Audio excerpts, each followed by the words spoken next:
Let's solve this problem. ఇక్కడ ఏమి ఇచ్చారమ్మా, if tan a minus tan b equal to x and cot b minus cot a equal to y, then cot a minus b is equal to అని అడిగారు. మనకి cot b minus cot a అంటే ఏమి ఇచ్చారు, y అని ఇచ్చారు కదా. cot b అంటే మనం ఏమని రాయొచ్చు, 1/tan b అని రాయొచ్చు. మైనస్ cot a అంటే 1/tan a అని రాయొచ్చు. That is equal to y. LCM తీస్తే ఏమవుతుందమ్మా, LCM tan a into tan b అనేది ఎల్సిఎం అవుతుంది. న్యూమరేటర్లో ఏమొస్తుంది, tan a minus tan b. That is equal to y.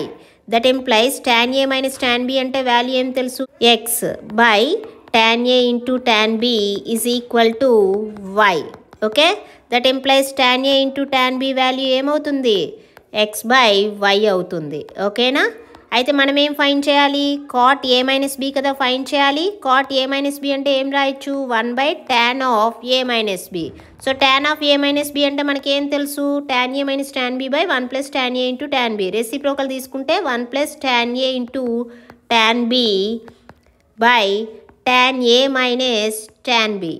ఓకేనా, that implies cot a minus b is equal to, ఇప్పుడు value substitute చేయండి. 1 + tan a into tan b అంటే value x by y by tan a minus tan b అంటే ఏమి ఇచ్చారు, x.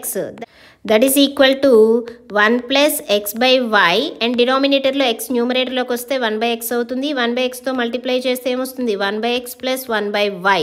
Therefore option C is correct. For more videos like, share, subscribe to VV Lakshmi classes.